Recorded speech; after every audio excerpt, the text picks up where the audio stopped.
They've seen stronger candidates for junior roles, one of the panelists said, not even bothering to lower his voice. A soft chuckle rippled across the table. I was still standing. No one had offered me a seat. I felt it first in my throat. That tight burning pressure that comes when humiliation arrives too quickly for your body to process it. My folder was still in my hands, my fingers gripping the edges harder than I realized. Another voice joined in. You managed a regional division, you said? I did, I replied, keeping my tone level. He leaned back, glancing at the others. And yet you're applying for a mid-level operations role. Silence followed. Not the respectful kind. The kind designed to make you explain yourself. I swallowed. I took time off after we saw the gap, a woman cut in flipping through my resume with slow, deliberate disinterest. 3 years is significant. Someone else added almost casually, or convenient. Another quiet laugh. I didn't sit. I didn't ask again. I stayed where I was, standing in front of them like an exhibit they were dissecting. And across the polished glass table, Daniel didn't look at me at all. He kept his eyes on the paper in front of him, as if I were a stranger. As if he hadn't been the one who taught me how to run that very division they were now dismissing. As if he hadn't been the one who made sure I never worked in this industry again. I kept my voice steady. If you'd like, I can walk you through the restructuring project I led before. We've reviewed it, the woman said. It's ambitious. The pause before the word was deliberate. Unverified, Daniel added quietly. That was the first time he spoke, and the first time he looked at me. Just for a second. But it was enough. They thought that was the end of it. There were 4 moments looking back that should have told me exactly who Daniel was. The first was small. We were still married then, still presenting as the kind of couple people described as formidable. He had just been promoted, and I had just been offered my first leadership role. We celebrated at home. I'll handle the public-facing strategy, he said, pouring himself another drink. You're better with internal systems anyway. It sounded reasonable. Efficient, even. I nodded. That makes sense. It wasn't until months later during a quarterly review that I realized he had been presenting my operational frameworks as extensions of his strategic direction. Not stealing, exactly. Reframing. I stayed quiet. The second moment came a year later. We were at a company event, one of those carefully curated networking dinners where every conversation was a transaction disguised as charm. Someone asked about the rapid turnaround in our division. Daniel smiled. We streamlined processes, cut inefficiencies. And your team? The man asked. Daniel glanced at me, then back at him. They executed well. Executed. I remember smiling, nodding along. I didn't correct him. I stayed quiet. The third moment was harder to ignore. I had been offered a position, an expansion role in another city. It was a significant step forward. I told him that night. That's a big move, he said slowly. It is. He nodded, thoughtful. Timing's not great. For who? For us, he replied. My position here is just stabilizing. It wouldn't make sense for both of us to shift focus at the same time. I hesitated. It's not the same kind of shift. It is if it pulls you away from what we're building here. What we're building. I turned it down 2 weeks later. He kissed my forehead that night. You made the right call. I told myself I believed that. The fourth moment wasn't a moment at all. It was a pattern. Emails I wasn't copied on. Meetings I wasn't invited to. Decisions that seemed to move just slightly out of my reach. Subtle, controlled, deniable. And every time I noticed, there was an explanation ready. You've been busy.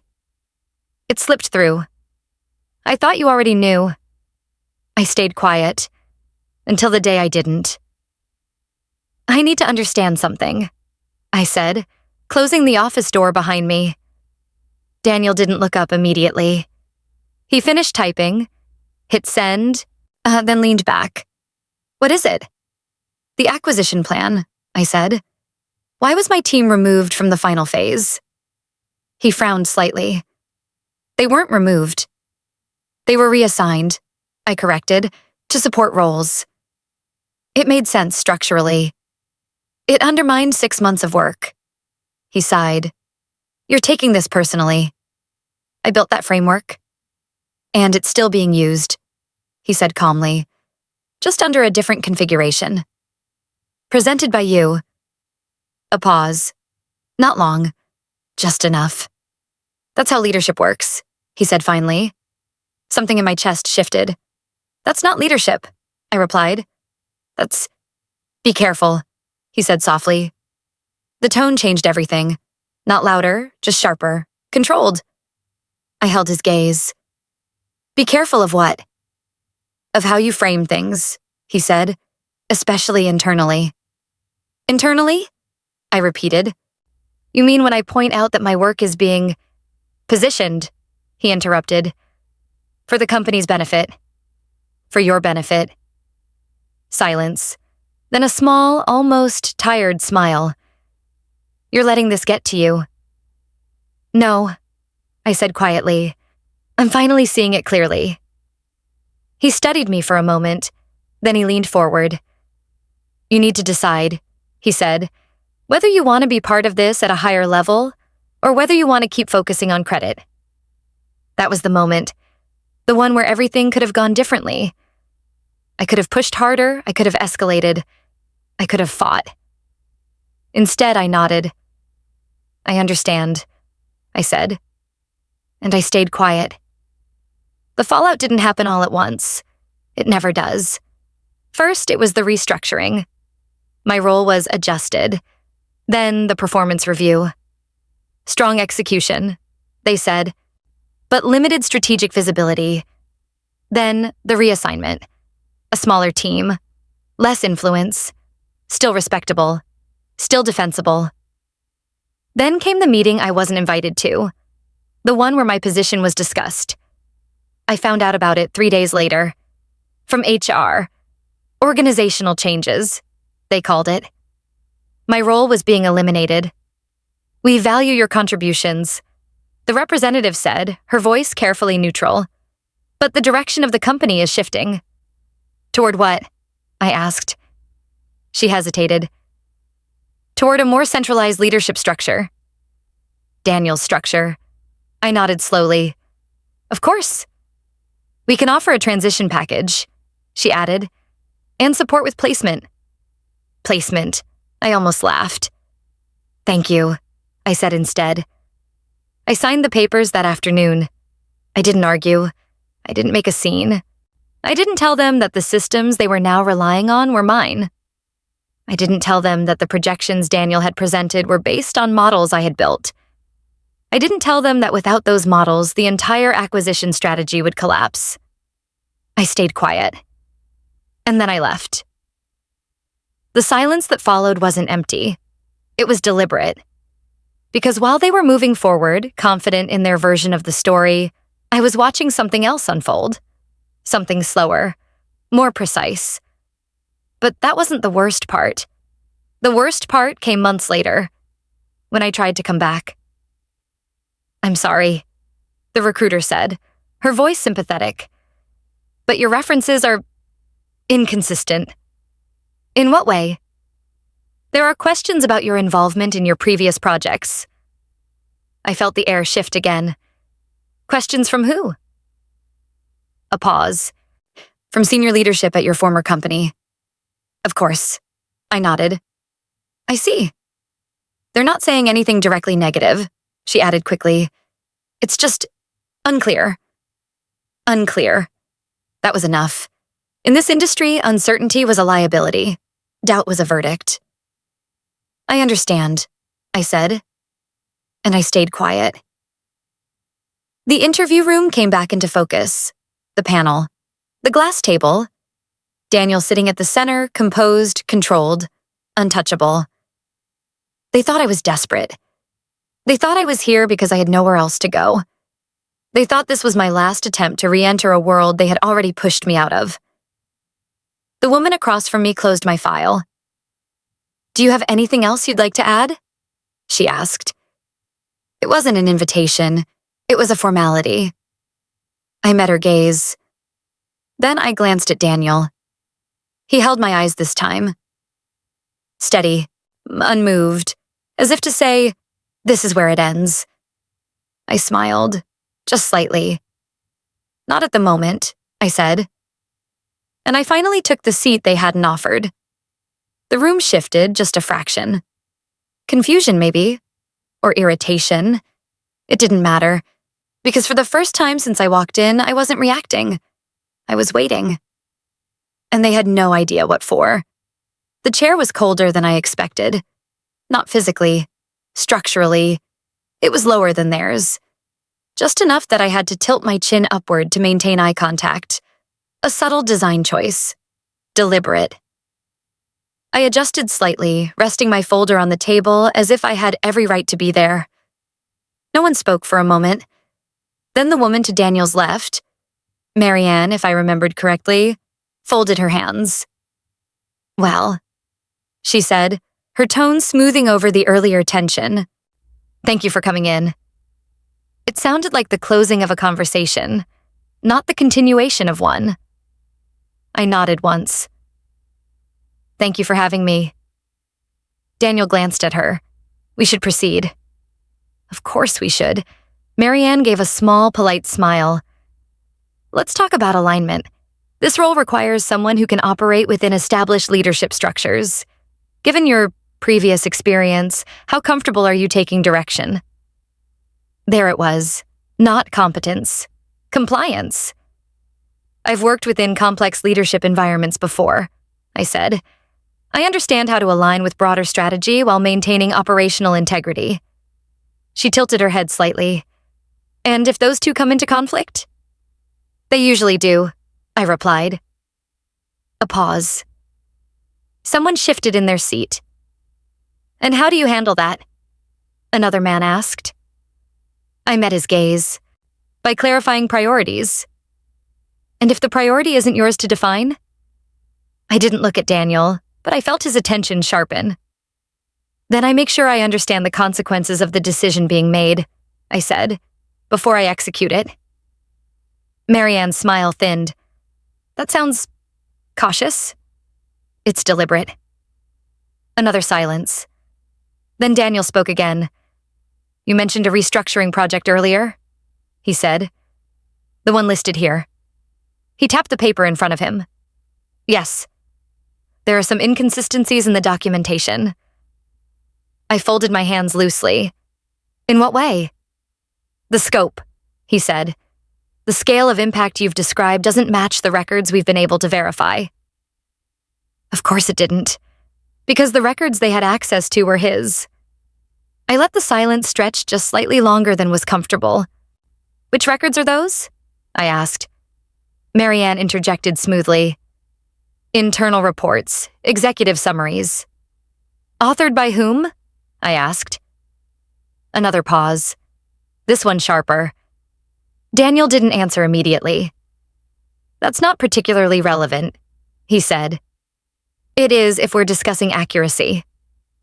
His jaw tightened just a fraction. "We're discussing credibility," he corrected. "Then we should be precise," I said calmly. The man on the far end leaned forward. "Let's be direct. Are you claiming ownership of that project?" Ownership. Such a careful word. "I'm stating that I designed and implemented the operational framework that made it possible." "And yet," Marianne said, glancing at her notes, "your name doesn't appear in the final executive documentation." "No," I said. "It doesn't." "And you're suggesting that's an oversight?" "No." Another pause. "Then what are you suggesting?" she asked. I held her gaze. "I'm suggesting," I said evenly, "that documentation reflects authorship, not necessarily origin." The room went quiet again. This time it felt different, less dismissive, more attentive. But that wasn't the worst part. The worst part was how quickly Daniel recovered. He leaned back, folding his hands as if the entire exchange had been mildly interesting at best. "This is exactly the concern," he said, addressing the others. "There's a tendency to reinterpret past contributions in ways that aren't supported by formal records." Reinterpret. I almost smiled. "I'm not reinterpreting anything," I said. "No?" he replied. "No." "Then why hasn't any of this surfaced before now?" he asked. There it was. The question designed to collapse everything into doubt. I didn't answer immediately. I let the silence settle. Because the answer mattered. Not for them. For timing. "I didn't think it was necessary," I said finally. Marianne's brows lifted slightly. "To clarify your role in a major initiative?" "I didn't think I needed to," I said. "At the time." "And now you do?" she asked. "Yes." "Why?" "Because you made sure I couldn't work anywhere else. Because every reference check became a question mark. Because every opportunity dissolved the moment your version of events reached them. Because silence stopped being neutral. But I didn't say any of that. Instead, I met her gaze and said, "Because it's being questioned." A long pause followed. Then the man at the end of the table exhaled softly. "Let's move forward." Of course, move forward. Always forward. Never backward. Never into the details that might complicate the narrative. They shifted topics. Budget management, team leadership, crisis response. I answered each question precisely, calmly, without over-explaining, without defending. And slowly, almost imperceptibly, the tone of the room began to change. Not warm, not welcoming, but less dismissive. More measured, they weren't convinced, but they were listening. Even Daniel. Especially Daniel. Because he knew something they didn't. He knew I wasn't supposed to hold this line. I was supposed to crack, to overcompensate, to try too hard to prove something that had already been decided. Instead, I was doing something else. I was waiting. "I have one final question," Marianne said, closing her notebook. Of course she did. "If you were offered this role," she continued, "how would you rebuild trust with a leadership team that has reservations?" Reservations. Such a careful word for what had just happened. I leaned back slightly in my chair, for the first time since the interview began, and I let myself consider the question. Not the way they expected, but the way it deserved. "I wouldn't," I said. The words landed softly, but they landed. Marianne blinked. "I'm sorry?" "I wouldn't rebuild trust," I repeated. A flicker of irritation crossed her face. "Then what would you do?" "I'd establish clarity," I said. "Those aren't the same thing." "No," I agreed. "They're not." "Trust is essential in a leadership environment," she said. "Trust without clarity is fragile," I replied. "And clarity without trust?" she pressed. "Is temporary," I said, "but useful." Another silence. Daniel studied me now, not dismissively, not defensively, carefully, as if he were trying to understand something that didn't fit. "You're speaking hypothetically," he said. "No," I said. "I'm not." The room stilled again, because something had shifted, not in what I said, but in how I said it. There was no hesitation, no edge, just certainty. And that made them uncomfortable. Good. They should be. Because they still thought this was an interview. They still thought they were evaluating me. They still thought they controlled the outcome of this conversation. They didn't realize that this room, this exact room, was the only place I needed them to be. Together, at the same table, listening. Because what came next wasn't about getting the job. It never was. "Thank you," Marianne said finally, her voice tightening just slightly. We'll be in touch. Of course you will. I nodded, gathering my folder slowly, deliberately. No rush, no urgency. I stood, and this time they noticed. Not because of the movement, but because of the shift. The interview was over, but something else had started. I looked at each of them in turn. Marianne, the others, and finally, Daniel. He held my gaze. Longer this time. There was something there now. Not confidence, not entirely. Recognition. A faint, uneasy recognition that something hadn't gone the way he expected. But he didn't know what. Not yet. Thank you for your time, I said. And I walked out of the room. Calm, measured, unaffected. Just like they expected. Just like they needed me to be.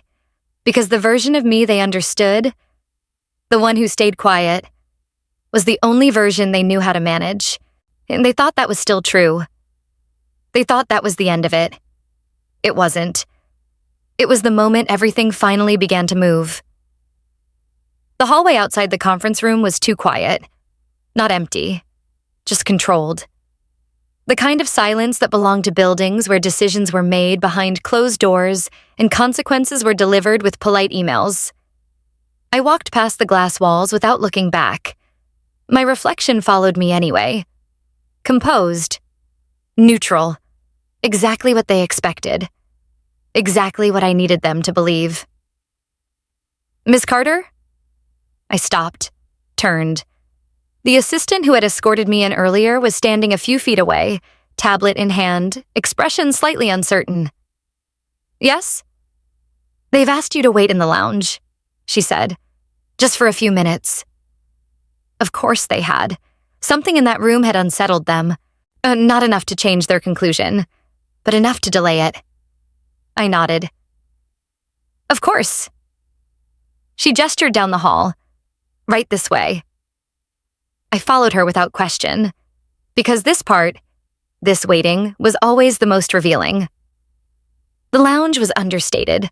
Neutral tones, soft lighting, a curated attempt at comfort. I sat near the window, placing my folder on the table beside me. I didn't open it. I didn't check my phone. I didn't fidget. I just sat and waited. Because timing wasn't about urgency. It was about precision. And this was the narrow window where everything either aligned or didn't. But that wasn't the worst part. The worst part was remembering how close I had come to never getting here at all. I don't understand, I said, gripping the edge of the desk harder than I should have. Every reference I've provided is solid. The recruiter across from me gave a tight, apologetic smile. It's not your references. Then what is it?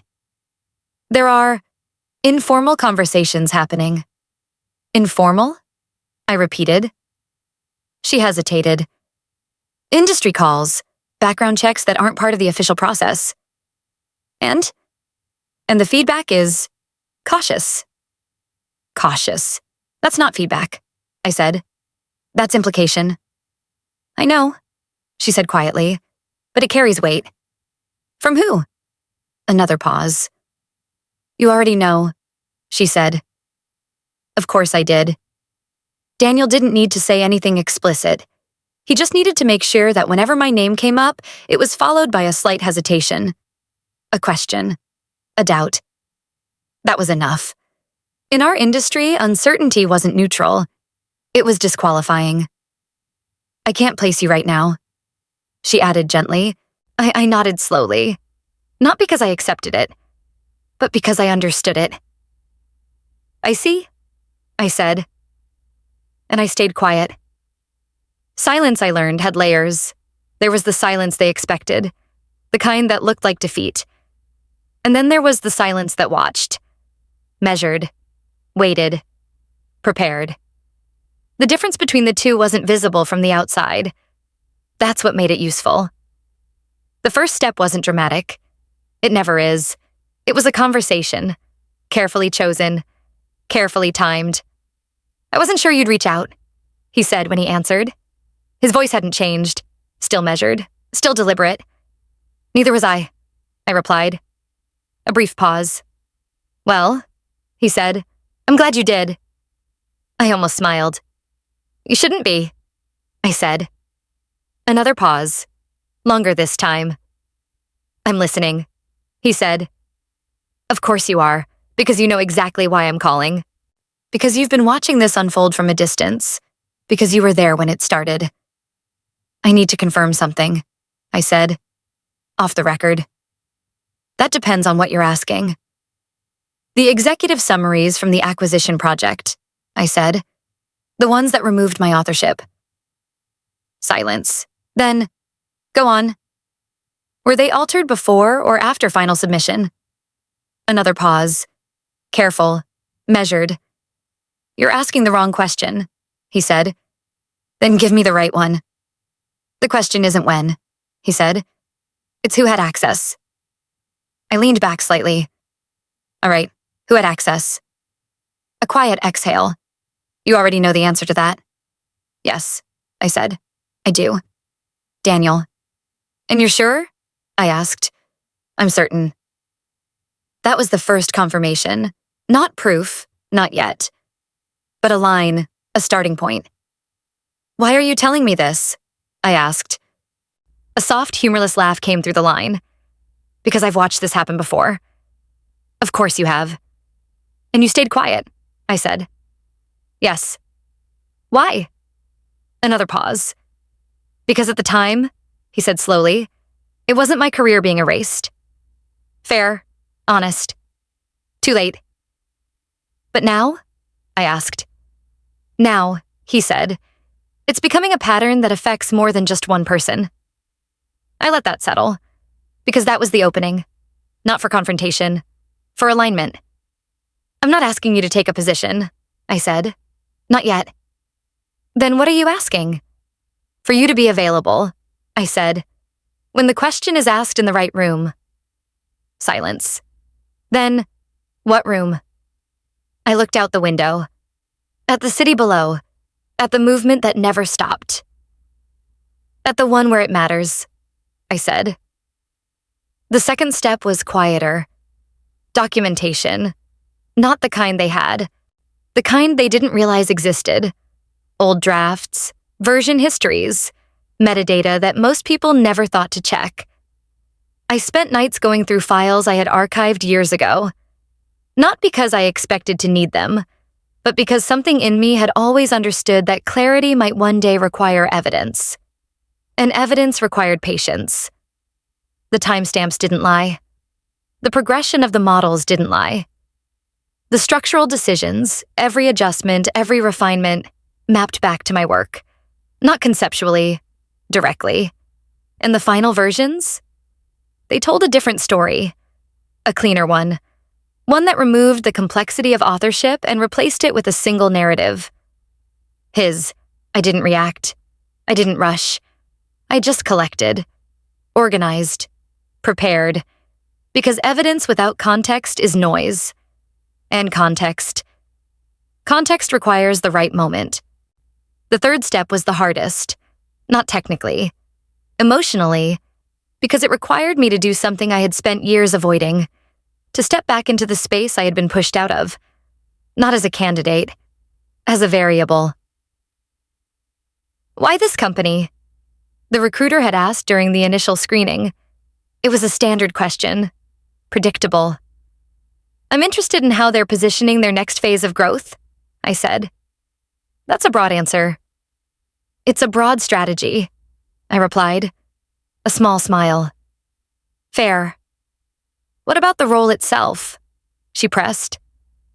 I'm less interested in the title, I said. More in the structure it sits within. And what do you see in that structure? I paused, just long enough to make it seem like I was considering, not revealing. Instability, I said. Her brows lifted slightly. Oh, that's an unusual perspective.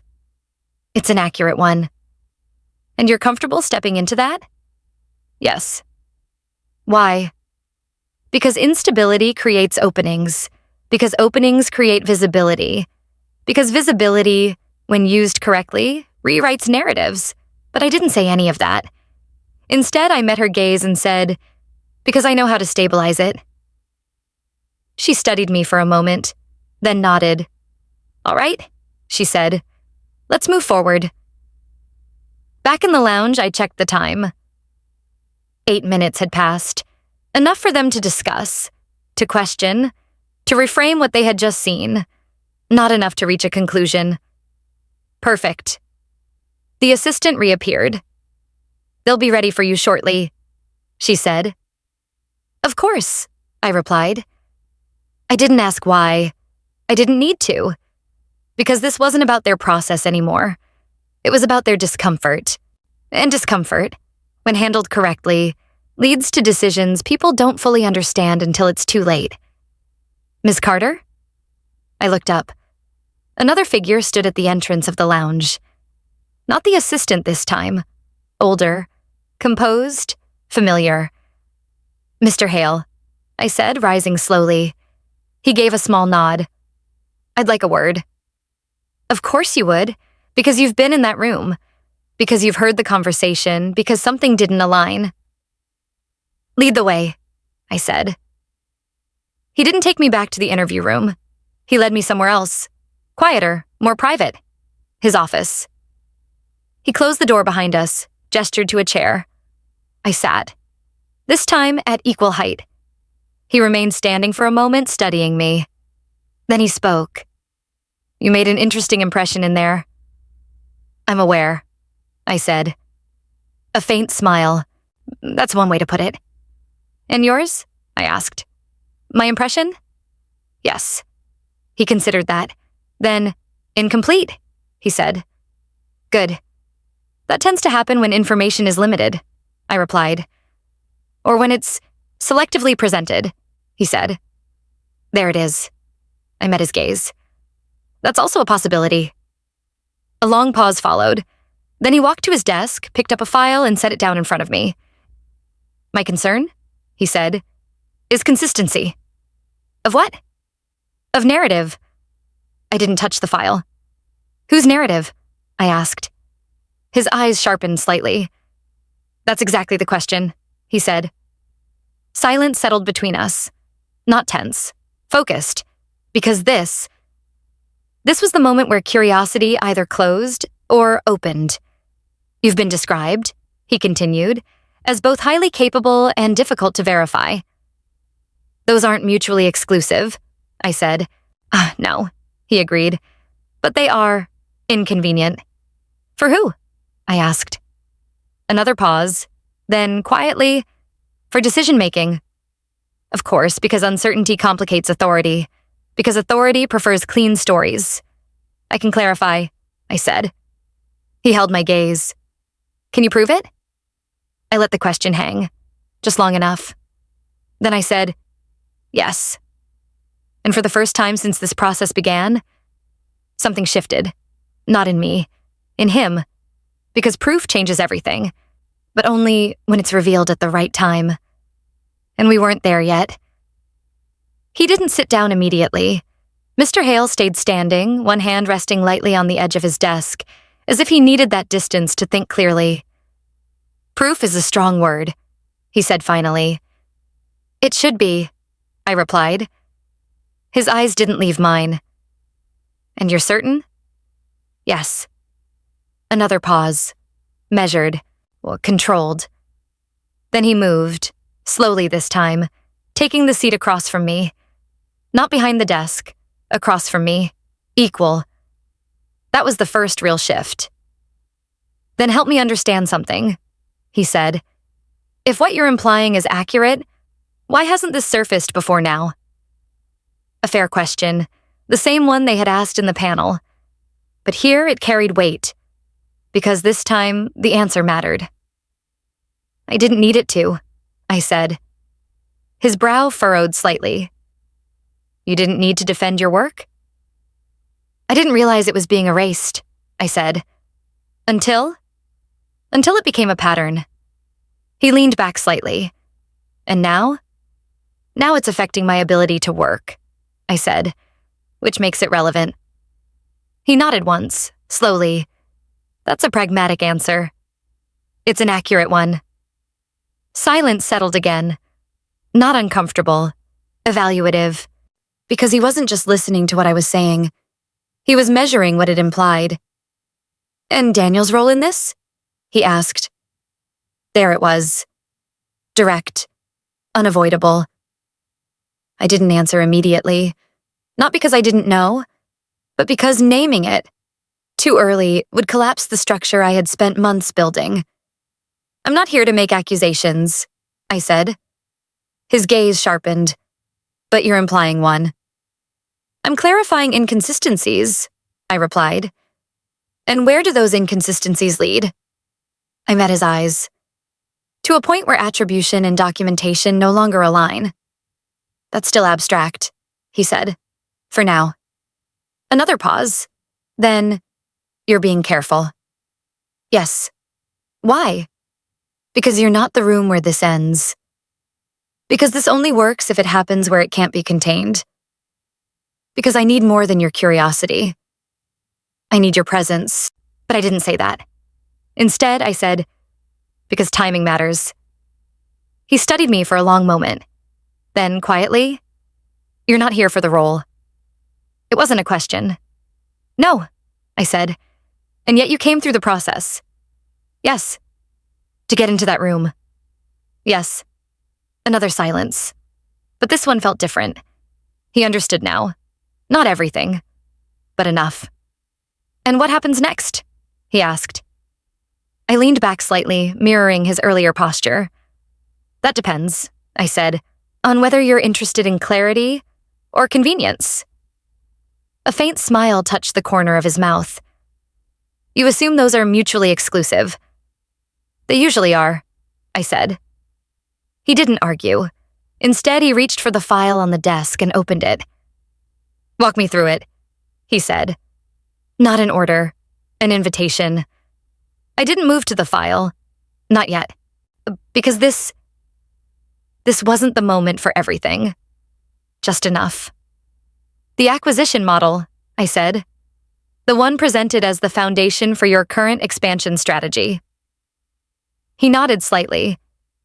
I built the operational framework that made that model viable. I continued. Timeline structures, resource allocation systems, risk mitigation protocols.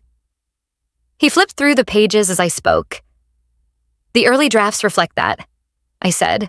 Version histories, internal notes, iterative changes. And the final version? He asked. Doesn't. He looked up. Why? Because the authorship was removed before executive submission. By Daniel. Again, direct. I held his gaze. I can show you where the changes occurred, I said. And when? That's not the same as who, he said. No, I agreed, but it narrows the field. He closed the file slowly. And you have access to these earlier versions? Yes. And you're prepared to present them? Yes. Another pause. Longer this time. Because now we were at the edge, the point where curiosity turns into decision. Not here, he said finally. No, I agreed. Not here. Where then? I let the silence stretch, just slightly. Then I said, in a room where it can't be redirected. His eyes narrowed slightly. You mean the board? Yes. That's a serious escalation. It's an appropriate one? And you're confident it won't backfire? I didn't hesitate. Yes. Why? Because this isn't just about me anymore. Because patterns don't stay contained. Because the same mechanisms that erased my work are still being used. Because if you look closely enough, you'll see it. But I kept it simple. Because it's verifiable, I said. He exhaled slowly, leaning back in his chair. You understand what you're asking, he said. I do. You're asking me to bring this into a space where reputations are decided. Yes. And where yours could be further complicated. I'm aware. Another silence. Then, almost quietly, You're very certain for someone who's been on the outside of this for years. I met his gaze. I've been on the outside of the narrative, I said, not the facts. That landed. I saw it in the way his posture shifted. Subtle, but real. Daniel has a strong position here, he said. Established credibility, consistent performance. I know. And you're asking me to question that. I'm asking you to verify it. He held my gaze for a long moment. Then he stood, walked to the window, looked out at the city. For a few seconds, he said nothing. Then, if I do this, he said without turning, there's no partial outcome. I know. It either holds or it collapses. Yes. And if it collapses, he continued, turning back to face me, it won't just affect him. I understand. Do you? He asked. Completely. A long pause followed. Then he nodded. Once, decisively. All right, he said. That was it. No dramatic shift, no sudden realization. Just a decision. Measured, controlled, irreversible. We'll schedule a review, he said. Full board. Thank you. His eyes held mine. Don't thank me yet. I almost smiled. I won't, I said. The boardroom was colder than the interview room. Not in temperature, in intent. Long table, minimal decoration, every seat occupied, every expression controlled. This wasn't a conversation. It was an evaluation. And this time, everyone who mattered was in the room. Daniel sat 3 seats down from Mr. Hale, composed, confident, unshaken. He glanced at me when I entered, just briefly, then looked away, as if this were routine, as if this were just another meeting. They all thought that. At first. Let's begin, Mr. Hale said, his voice cutting cleanly through the room. No introductions, no framing, just forward motion. There are questions regarding the authorship and development of the acquisition model currently in use, he continued. We're here to clarify those questions. A few glances shifted, subtle, controlled. Daniel didn't move. Ms. Carter has indicated she can provide relevant context, Mr. Hale said. All eyes turned to me. This was the moment. Not the reveal. The start of it. I didn't rush. Didn't over-explain. I placed a single folder on the table, opened it, and slid the first document forward. Version history, I said. No one spoke. Early development phase, I continued. Initial framework structure. Mr. Hale leaned forward slightly. Others followed. The timestamps correspond with internal system logs, I said. They can be independently verified. A man at the far end picked up the document, flipped through it. His brow tightened slightly. These drafts are detailed, he said. Yes. And they predate the executive summaries we have on file. Yes. A pause. Then someone else spoke. Where were these stored? In the internal development archive, I said.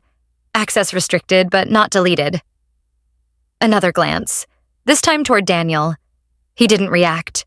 Not outwardly, but I saw it. The slight stillness in his shoulders, the calculation.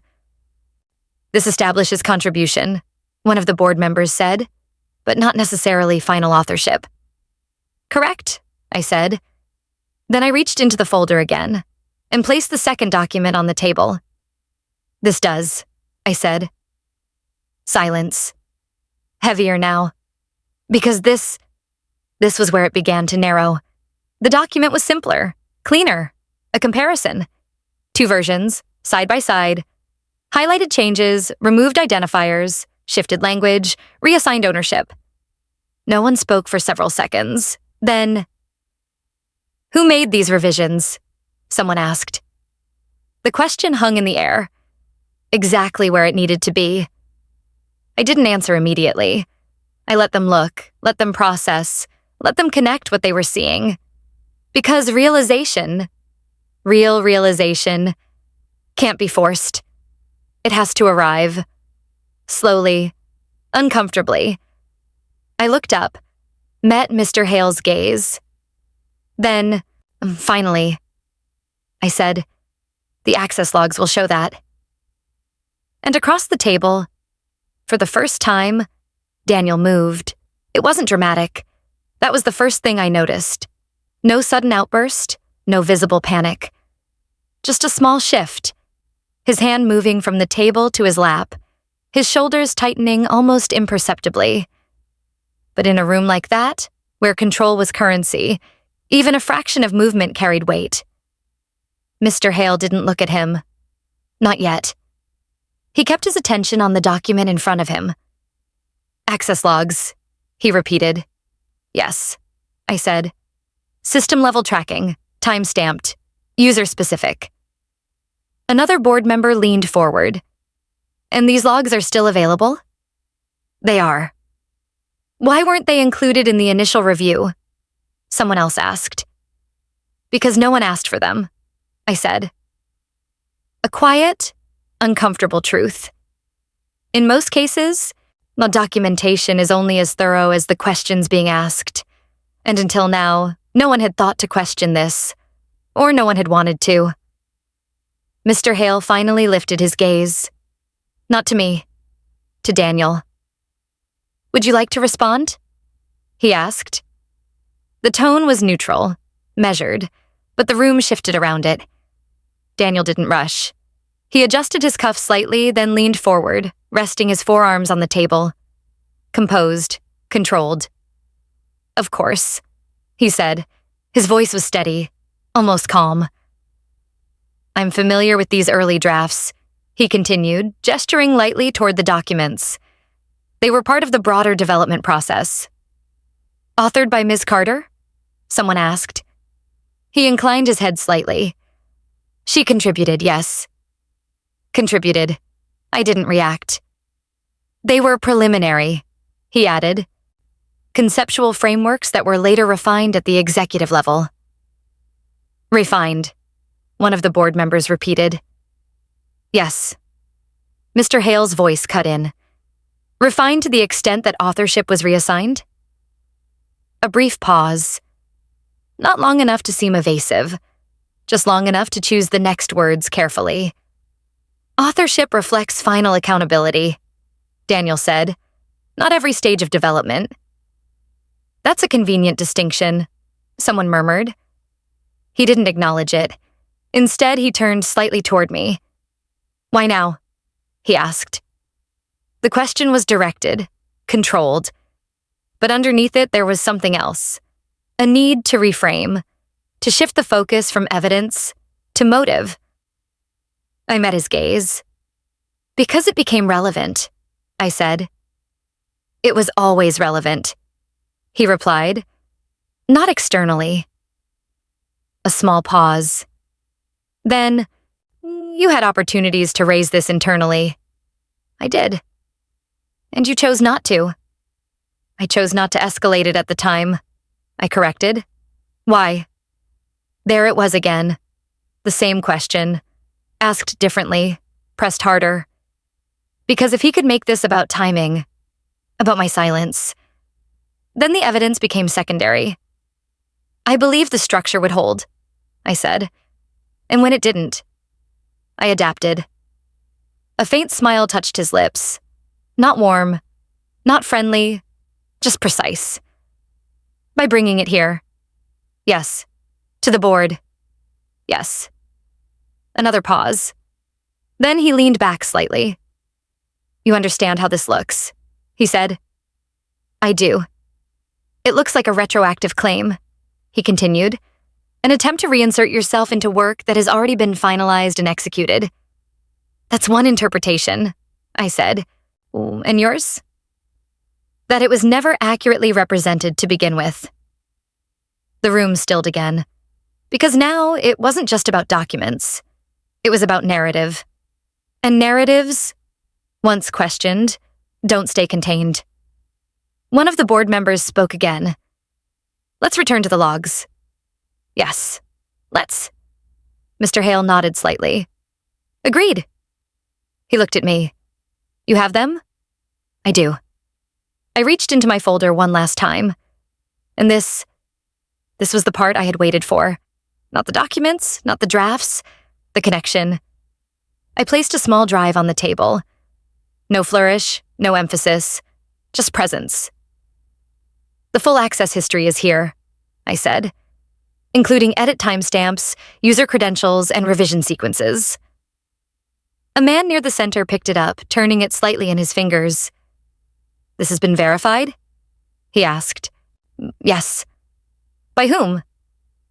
I didn't answer immediately, because this was where everything aligned. I glanced toward the door, right on time. A soft knock. Then it opened. Every head in the room turned. He stepped in without hesitation, measured, calm, and very much not expected. I believe I can answer that, he said. Daniel's stillness broke completely this time. Not dramatically, but enough.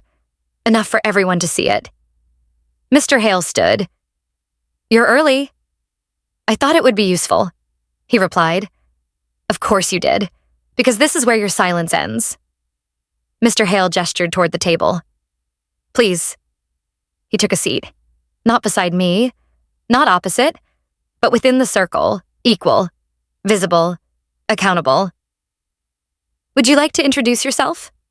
One of the board members asked. He nodded slightly. I was part of the internal audit team during the initial development phase of the acquisition model. A ripple moved through the room. Small, but undeniable. Internal audit? Someone repeated. Yes. And your role here? Mr. Hale asked.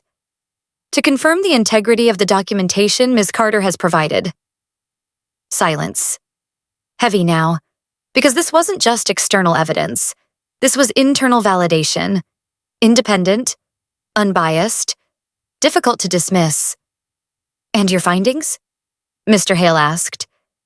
He didn't rush, didn't overstate, just opened a folder of his own. The early stage frameworks, he said, were developed primarily by Ms. Carter. This is supported by system logs, version histories, and internal correspondence. A pause. The final executive summaries, he continued, reflect significant alterations in authorship attribution. Alterations made by whom? Someone asked. There it was, the question that had been circling the room from the beginning, now asked, with weight, with consequence. He didn't look at me. He didn't look at the board.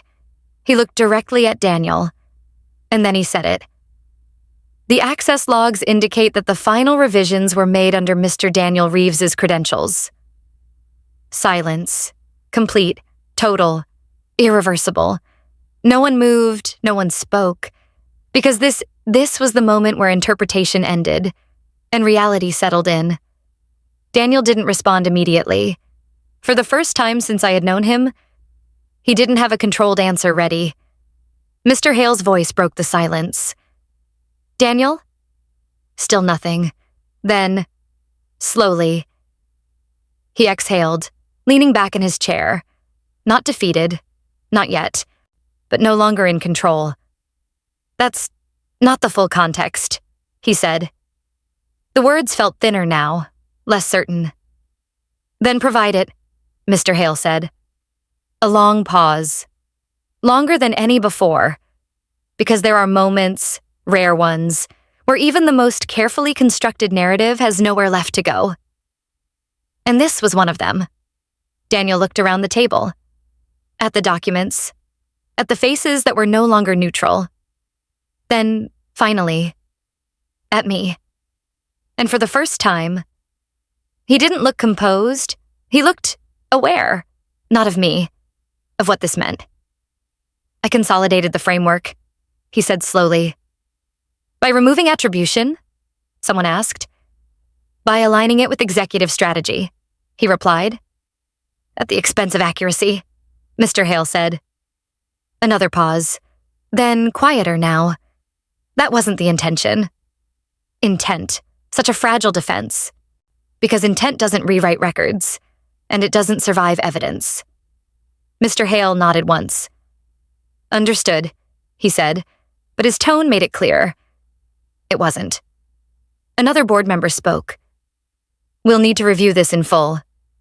Yes, Mr. Hale said. We will. He looked at Daniel.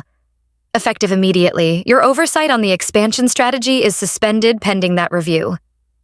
There it was. Not dramatic, not loud, but absolute. Daniel didn't argue, didn't protest, because there was nothing left to argue with. The structure he had built, the one that had carried him this far, had just been exposed, not destroyed, not yet, but cracked, irreversibly. The meeting moved on, procedurally, controlled, next steps, review timelines, interim leadership. But the outcome, the real outcome, had already settled, and through it all, I stayed quiet, not because I had nothing to say, but because everything that needed to be said already had been. When it was over, no one rushed out. They never do. Decisions like that don't create chaos. They create distance. Careful, measured distance.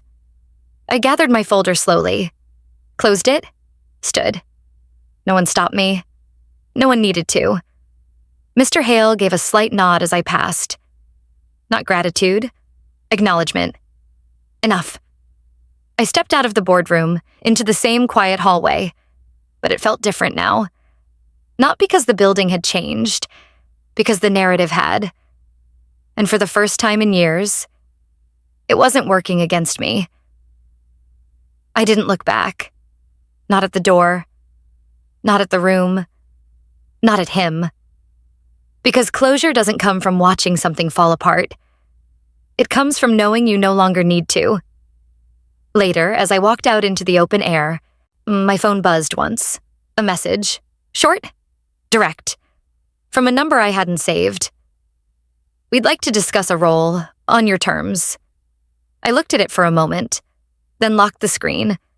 Not immediately answering, not immediately reacting, because this time, the choice was mine, and I intended to take my time.